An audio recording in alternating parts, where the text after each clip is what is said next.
How to prevent tetanus in horses. Horses are very susceptible to tetanus, lockjaw, throughout the entire world. It is important to care for horses by preventing tetanus from occurring at all, rather than trying to cure it after the fact, because few horses ever recover from tetanus. This article explains what to do. Steps. 1. Understand the importance of preventing tetanus in your horse. Horses are very vulnerable when infected by the bacteria that causes tetanus, Clostridium tetani. The bacteria can enter through what might seem like a harmless cut or scrape to your eyes, but is an easy entry point for the bacteria, and it may well be too late to do anything by the time you realize that your horse is suffering from tetanus. 2. Immunize your horse regularly. Every domestic horse should be immunized against tetanus. Vaccinate pregnant maras about 4 to 6 weeks prior to birth with tetanus toxoid. This will pass the immunity on to the foals via the colostrum. Doing so will protect foals for the first 2 to 3 months of their life. The initial vaccination for foals from a vaccinated mare should be given in a course of 3 vaccinations, the first vaccination for tetanus at 6 months of age, followed by booster vaccinations at 7 and 8 to 9 months of age. The initial vaccination for foals from non-vaccinated maras should be at 3 to 4 months, then a second at 4 to 5 months, then a third at 5 to 6 months. For a horse that has never received a tetanus vaccination, this should commence immediately. This should be 2 doses about 3 to 6 weeks apart. Ensure that each horse receives an annual booster. Do not neglect it, as the immunity runs out after this period of time. 3. Recognize the signs of tetanus in your horse. If your horse has not been vaccinated and gets a cut or open wound, these are the signs that you might encounter. Stiff gait, head thrown forward, nostrils distended and muzzle has a square appearance.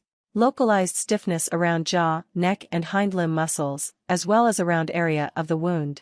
Body becomes stiffer and stiffer until it appears like a board, or has a sawhorse posture. Legs are held out wider than usual and hind legs may be turned out. Tail held out stiffly. Horse becomes easily excited by noise or movement, resulting in violent spasms. Difficulty grasping or chewing food, lockjaw. Ears erect, nostrils dilated, third eyelid sunken. Horse may fall and not be able to get up again. 4. Get immediate vet attention for a horse that has not been vaccinated or whose vaccinations are not up to date, i.e., has not received yearly booster shots. The vet will need to administer tetanus anti-toxin.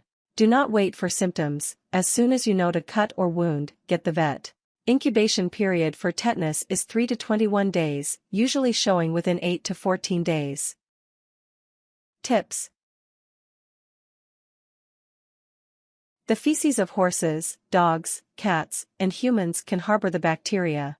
Tetanus is not contagious and humans cannot catch tetanus from a horse. This means that if humans are injured around horse stables by puncture wounds, they should also check their tetanus immune status. Spores of Clostridium tetani persist in the soil, and tend to be worse in cultivated soil rather than uncultivated soil. The tetanus spore is found more on moist arable land or heavy land than on old, light and dry pasture. Warnings. Even with vaccinations, be vigilant if your cut is hurt or wounded in any way, and if you suspect that your horse needs vet attention, never delay. Recovered horses are not immune and require yearly tetanus vaccinations. Once tetanus sets in, it is very hard to treat and the vet will usually put down, euthanize, the horse. The point of entry may be difficult to find if a wound has healed. Things. Veterinary care. Booster shots and annual shots.